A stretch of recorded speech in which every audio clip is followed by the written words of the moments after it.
नहीं है। इंसान जनाब अशरफुल मखलूक़ात, अल्लाह ताला की सबसे खूबसूरत तख्लीक है।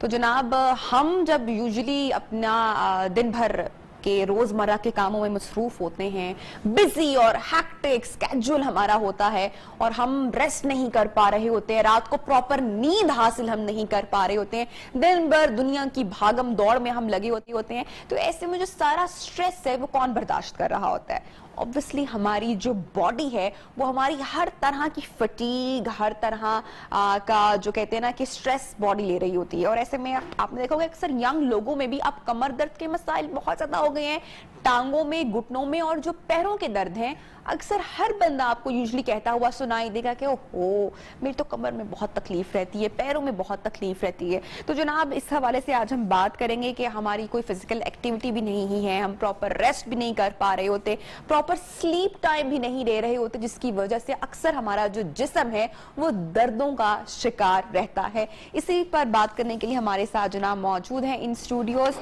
डॉक्टर जहीर हमारे साथ शामिल गुफ्तगू हैं। Welcome to the show sir. सबसे पहले तो हमारी ऑडियंस को बताइएगा नाजरीन की रहनुमाई के लिए कि जो पेन मैनेजमेंट है वो क्या है? बेसिकली ये एक रिलेटिवली नई फील्ड है और क्योंकि पूरी दुनिया में ये टेक्नोलॉजी के एडवांसमेंट के साथ लोगों का लाइफस्टाइल चेंज हुआ है, जिसकी वजह से पेन्स और यंगर लोगों में पेन और दर्दों की शिकायत ज़्यादा होने लगी, जिसकी वजह से अब पूरी दुनिया में ख़ास तौर पे वेस्ट में इस एक नई फील्ड को प्रॉपर रिकग्निशन मिली, पेन मैनेजमेंट कहा जाता है। बेसिकली आजकल के जो नए दौर में ज़्यादा जो लाइफस्टाइल लोगों का चेंज हुआ, लैपटॉप पे काम करने की वजह से या सेल फोन्स यूज़ करने की वजह से पोस्चर ख़राब हुआ, उसकी वजह से बैक की पेन के केसेस काफ़ी ज़्यादा बैक एक के यानी कि सबसे ज्यादा अगर जो लोग यंग लोग जो किसी तकलीफ का शिकार होते हैं तो वो कमर की दर्द है। एग्जैक्टली अच्छा, और इसकी वजूहात डॉक्टर साहब क्या आएंगे? वही फटीग और रेस्टलेस होना है? पिछले चंद माह में कोविड की वजह से आपने सुना होगा वर्क फ्रॉम होम का कॉन्सेप्ट आया। सब लोग वो लैपटॉप्स और आईपैड्स और टैबलेट्स पे जब घरों से काम कर रहे थे, या वो जो पोस्चर उनका जो है वो बड़ा ही एक ऑकवर्ड सा जिसे कहते हैं झुक के काम किया जाता था, तो वो एक बहुत ही कमर पे एक स्ट्रेस आता है, जिसकी वजह से बैक एक के काफी ज्यादा केसेस आजकल मैं देख रहा हूँ। ठीक है। अच्छा डॉक्टर साहब, पोस्चर जो है वो कितना जरूरी है कि हम उससे मुतालिक बात करें? लोगों का अक्सर स्लीपिंग पोस्चर ठीक नहीं होता, फिर रात को एसी की ठंडी हवा जो है वो पड़ रही होती है, अब मौसम भी तब्दील हो रहा है वैसे भी, तो ऐसे में सही पोजीशन में ना सोना और दर्दों के मसाइल का उजागर होना या बढ़ जाना कितना नॉर्मल है और कॉमन है? ये बेसिकली डिपेंड करता है, आपकी जो मैट्रेस है वो प्रॉपर होना चाहिए, पोस्चर आपका प्रॉपर होना चाहिए, पिलो का जो है वो बहुत इंपॉर्टेंट है, थिकनेस क्या है, अगर आप करवट लेके सोते हैं तो पिलो की थिकनेस ज़्यादा होनी चाहिए, अगर सीधे सोते हैं तो पिलो की थिकनेस कम होनी चाहिए। तो ये बहुत इंपॉर्टेंट चीज़ें हैं जिन पे खास तवज्जो देनी चाहिए। अच्छा डॉक्टर साहब, क्योंकि मौसम तब्दील हो रहा है, जिस्म में स्टिफनेस बहुत ज्यादा हो जाती है, मसल स्टिफ्स हो जाते हैं, अकड़ाहट हो जाती है, उसके लिए भी कुछ बताइएगा। बिल्कुल, उसमें जो है ख़ास तौर पे डाइट का बहुत ही इम्पोर्टेंट रोल है। ख़ास तौर पे आजकल के दौर में जब सन एक्सपोजर इतना ज़्यादा नहीं होता, तो विटामिन डी की जो कमी है उसके बायस ये मस्कुलोस्केलेटल पेन्स और ये बहुत ही कॉमन हो गई हैं पाकिस्तान में, और ख़ास तौर पे जो ब्राउन स्किन लोग हैं उनमें विटामिन डी एब्जॉर्प्शन बहुत कम होती है। तो डॉक्टर साहब, विटामिन डी की कमी को पूरा करने के लिए क्या किया जाए? इसके लिए सप्लीमेंट्स होते हैं, वो अगर आप लें और सन एक्सपोजर अपना ज़्यादा करें, धूप में कुछ टाइम गुजारें, तो उससे ये कमी को पूरा किया जा सकता है। अच्छा, अक्सर लोगों को पैरों में भी दर्द होती है? एग्जैक्टली पैरों का बेसिकली पैरों, घुटनों और जो टखनों का जो है वो आपकी जो बॉडी का टोटल जो वेट है वो आपकी जो लोअर लिम्स हैं या टांगे हैं वो बर्दाश्त करती हैं। तो उस वजह से ये जो लॉन्ग स्टैंडिंग आवर्स जिन लोगों की ड्यूटी के होते हैं या जिनका काम ऐसा होता है कि वो ज़्यादा देर खड़े रहते हैं, तो उनमें ये प्रॉब्लम काफ़ी ज़्यादा आता है। अच्छा, ठीक है। अच्छा डॉक्टर साहब, आप मुझे बताइएगा कि पहले तो हम लोग हमेशा समझते थे ना कि जो कमर की दर्द है या जो घुटनों की दर्द है ये हमेशा बूढ़े अफराद में या एक खास सर्टेन एज में जाके आपको ज्यादा होती है, लेकिन जो यंगस्टर्स भी इसमें जो ज्यादा मुब्तला हो रहे हैं वो कैसे बच सकते हैं इससे?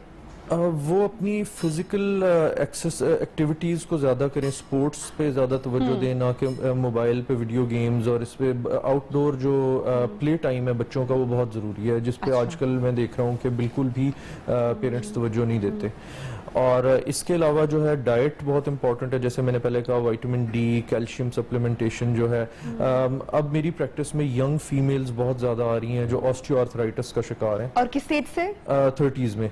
30s में? 30s में एग्जैक्टली। ये तो बहुत अर्ली है। बिल्कुल जी। अच्छा, और ये क्या इग्नोरेंस, क्या हम गलती कर रहे होते हैं कि इतनी यंग एज में खवातीन अगर इसका शिकार हो रही हैं? इसमें जो सबसे जो मैं समझता हूँ आजकल जो है वो जंक फूड है या फास्ट फूड है। अच्छा। जो पहले और कैल्शियम का इस्तेमाल ना होना भी है एग्जैक्टली, इसमें, कह सकते हैं कैल्शियम या डेयरी प्रोडक्ट्स जो दूध है उसका इस्तेमाल बहुत क्योंकि कम हो गया। यूजुअली जो ज्यादातर लोग हैं वो डाइट कॉन्शियस हैं, दूध, दही, चीज या अंडे का इस्तेमाल उस तरह से हमारी अगर ग़िज़ा में नहीं, और जंक फूड है तो डेफिनेटली जो चीज आपको आफ्टर 40s या 50s में हिट करनी है वो 30s में कर रही है, and this is horrible. Exactly, बिल्कुल।